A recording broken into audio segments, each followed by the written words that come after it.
दोस्तों, चौधरी बंसीलाल जी ने अपने बेटे सुरेंद्र सिंह को एक बार घर से निकाल दिया था। सुरेंद्र सिंह जी ने स्टेज के ऊपर चौधरी बंसीलाल जी का कमीज है, जो कुर्ता कहते हैं, वो पकड़ लिया था। चौधरी बंसीलाल जी सीएम थे, तब उनकी पत्नी विद्या देवी ऐसे काम करती थी। चौधरी बंसीलाल जी ने एक युवक की फांसी को कैसे रुकवा दिया था। हेलो दोस्तों, real farmer family YouTube channel पर आप सभी का बहुत बहुत स्वागत है। दोस्तों, आज बात करेंगे हम हरियाणा के भूतपूर्व मुख्यमंत्री चौधरी बंसीलाल जी के बारे में। दोस्तों, जो लोग चौधरी बंसीलाल जी को जानते हैं वो लोग सही तरीके से बता सकते हैं कि चौधरी बंसीलाल जी जैसा नेता आज ना हरियाणा के अंदर है ना कोई होगा। चौधरी बंसीलाल जी एक ईमानदार नेता थे। चौधरी बंसीलाल जी ने कभी ये नहीं सोचा कि ये बाहर का आदमी है या ये तेरे परिवार का या रिश्तेदारी का आदमी है, इसका काम करना है, इसका काम नहीं करना है, ऐसा कभी नहीं किया था।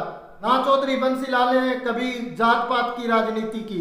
चौधरी बंसीलाल जी के जीवन से जुड़े हुए कुछ किस्से हैं जो आज हम आपको इस वीडियो के अंदर बताएंगे।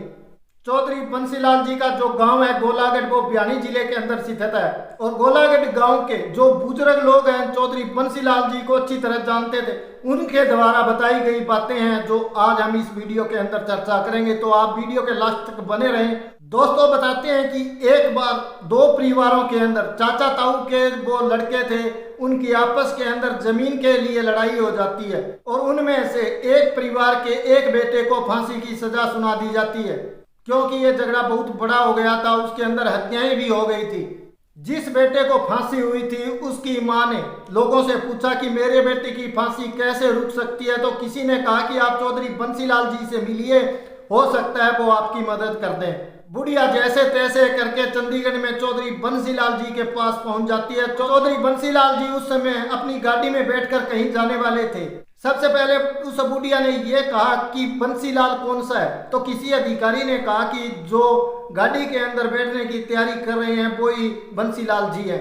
और ये बात है जो बंसीलाल जी को भी सुनाई दे गई थी। उन्होंने भी पीछे मुड़कर देखा, इतने में वो बुढ़िया चौधरी बंसीलाल जी के करीब पहुंच चुकी थी। उस बुढ़िया ने जैसे ही बंसीलाल जी के पांव की तरफ हाथ किए तो बंसीलाल जी ने कहा कि नहीं माता जी, आप ये बताइए किस काम से आई है। उस बुढ़िया ने एक पर्ची निकाली और चौधरी बंसीलाल जी को दे दी। बंसीलाल जी ने वो पर्ची अपनी जेब में डालकर गाड़ी में बैठे और चले गए। उस बुढ़िया को जाते वक्त ये कहकर गए कि आपका काम हो जाएगा।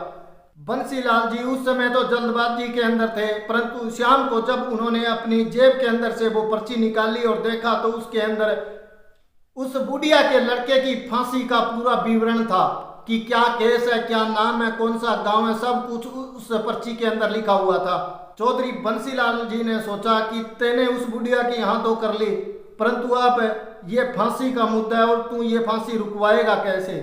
तो चौधरी बंसीलाल जी है इंदिरा गांधी के पास पहुंच जाते हैं और इंदिरा गांधी से बात करते हैं, परंतु इंदिरा गांधी भी कह देती है कि ये कोर्ट का फैसला है, इस केस के अंदर मैं कुछ नहीं कर पाऊंगी। आप ऐसा कीजिए, राष्ट्रपति से मिल सकते हैं, हो सकता है राष्ट्रपति जी आपकी बात मान ले। उसके बाद चौधरी बंसीलाल जी सीधे राष्ट्रपति के पास पहुंच जाते हैं। बताते हैं कि चौधरी बंसीलाल जी ने राष्ट्रपति के सामने अपने कमीज की झोली फैला दी थी और ये कहा था कि मैंने उस बुढ़िया की हाँ भर ली है और मैं जो हाँ भरता हूँ वो काम है वो पूरा जरूर करवाता हूँ। आपसे हाथ जोड़कर विनती है कि इस बुढ़िया के बेटे की फांसी है वो रोक दे। तब राष्ट्रपति ने सारी वो फाइलें मंगवाई, उन पर गहनता से जांच की और फिर उस बुढ़िया के बेटे की फांसी को उम्र कैद के अंदर बदल दिया था। ऐसे थे चौधरी बंसीलाल जी। बंसीलाल जी के बारे में कहते हैं कि बंसीलाल जी जिस काम के लिए हाँ भर लेते थे वो काम पूरा जरूर करवाते थे। चौधरी बंसीलाल जी के कई किस्से हैं। एक बार चौधरी बंसीलाल जी को गुस्सा आ जाता है और वो अपने बेटे सुरेंद्र सिंह को गुस्से के अंदर यहाँ तक कह देते हैं कि तू घर छोड़कर चला जा, मेरी आंखों के सामने से दूर हो जा। इसके बाद चौधरी सुरेंद्र सिंह यानी कि जो बंसीलाल जी के बेटे थे वो अपनी माता विद्या देवी के पास आते हैं और कहते हैं कि बाबूजी को आज बहुत ज़्यादा गुस्सा आया हुआ है, बाबूजी ने मुझे कहा है कि आंखों के सामने से दूर हो जा, मैं घर से बाहर जाता हूँ, 1-2 घंटे के बाद आ जाऊँगा, इतने बाबूजी का गुस्सा है वो शांत हो जाएगा। परंतु आपको एक बात और बता दूं कि चौधरी बंसीलाल जी को सुरेंद्र सिंह जी है वो बहुत ही प्यारे थे। बंसीलाल जी है वो सुरेंद्र सिंह पर गुस्सा जरूर करते थे, परंतु सुरेंद्र सिंह के बिना एक पल भी नहीं रहते थे। थोड़ी देर बाद बंसीलाल जी विद्या देवी के पास जाते हैं और पूछते हैं कि सुरेंद्र सिंह कहाँ है। तब विद्या देवी कहती है कि आपने उसे गुस्से में डांट दिया और ये कहा था कि घर से बाहर निकल जा, तो वो गुस्से से घर छोड़कर चला गया।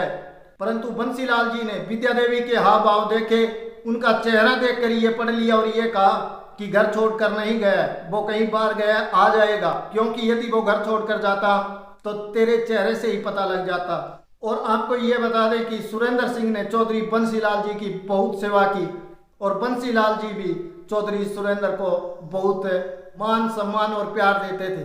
और ये भी बताते हैं कि सुरेंद्र सिंह का जब देहांत होया था तब वो बुढ़िया, जिस बुढ़िया के बेटे की फांसी रुकवाई थी, वो बुढ़िया आई थी बंसीलाल जी के घर। उस बुढ़िया ने रोते हुए ये कहा था कि भगवान ने चौधरी बंसीलाल जी के बेटे को क्यों छीन लिया, इससे अच्छा तो मेरा बेटा है, वो भगवान बुला लेता। यानी कि वो बुढ़िया चौधरी बंसीलाल जी के इतने एहसान मानती थी, उन्होंने सब लोगों के सामने ये कहा था कि भगवान आज मेरे बेटे को बुला लेता, इस बुढ़ापे के सहारे को सुरेंद्र सिंह को बंसीलाल जी से क्यों छीन लिया। और बंसीलाल जी की एक बात और भी है, एक बार सुरेंद्र सिंह जी भिवानी से चुनाव लड़ रहे थे और भिवानी के अंदर बिजली बिल माफी का ये मुद्दा बहुत बड़ा था। तब सुरेंद्र सिंह ने कहा कि आज जनसभा है भिवानी के अंदर और बाबूजी आप बिल के ऊपर कुछ बोल देना, ये कह देना कि हमारी सरकार आएगी तो हम सोचेंगे, बिल माफ करेंगे। सुरेंद्र सिंह कहते रहे और बंसीलाल सुनते रहे। उसके बाद वो रैली में चले जाते हैं, पिता और पुत्र दोनों। जैसे ही बंसीलाल जी भाषण देकर पीछे मुड़ने वाले थे और वो बात कही नहीं थी कि हमारी सरकार आएगी तो हम बिल माफ करेंगे, इसलिए सुरेंद्र सिंह ने सोचा कि बाबूजी है वो बात भूल गए। इसलिए सुरेंद्र सिंह ने अपने पिता चौधरी बंसीलाल जी का कमीज पकड़कर थोड़ा पीछे से हिलाया, यानी को उन्हें वो बात याद करवा दी जाए। तब बंसीलाल जी ने कहा कि सुरेंद्र मेरा कमीज कितना ही खींच लो, परंतु मैं झूठ नहीं बोलूंगा, ना झूठे वादे करूंगा। लोगों को वोट देना है तो दे या ना दे, परंतु मैं झूठे वादे नहीं करूंगा। ऐसे थे चौधरी बंसीलाल जी। और आजकल तो नेता बड़े बड़े वादे करते हैं और फिर कहते हैं कि ये तो एक चुनावी जुमला था। और दोस्तों आपको बता दें कि चौधरी बंसीलाल जी का परिवार ऐसा ही था। उनकी पत्नी श्रीमती विद्या देवी चौधरी बंसीलाल जी के मुख्यमंत्री रहते हुए भी खेतों में जाती थी और सारा दिन काम करती थी। क्या आज किसी मुख्यमंत्री छोड़ दीजिए, आज किसी एमएलए की पत्नी भी अपने पति के एमएलए रहते हुए भी खेतों में जाकर काम नहीं करेगी। बंसीलाल जी ने ना कभी झूठे वादे किए, ना कभी जात पात की राजनीति की। नमन करते हैं हमें ऐसे नेता को। आज चौधरी बंसीलाल जी मानते हमारे बीच नहीं है, परंतु उनकी यादें हैं, उनको जानने वाले जो लोग हैं वो जब चौधरी बंसीलाल जी के बारे में ऐसी बातें बताते हैं तो हमारा सर है वो गर्व से ऊंचा हो जाता है और हम सोचते हैं कि हमारे हरियाणा के अंदर कोई ऐसा भी मुख्यमंत्री आया था।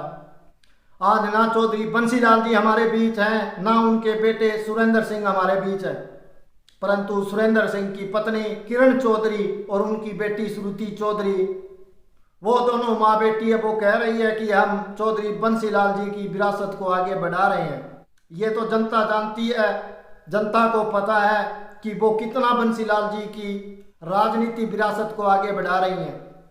तो इन्हीं तमाम बातों के साथ दोस्तों आप सबको राम राम नमस्कार। मिलते हैं अगली वीडियो में। अगर वीडियो पसंद आई है तो वीडियो को लाइक करें और चैनल को सब्सक्राइब जरूर कर लें ताकि आगे आने वाली हर वीडियो का नोटिफिकेशन सबसे पहले आपको मिल सके।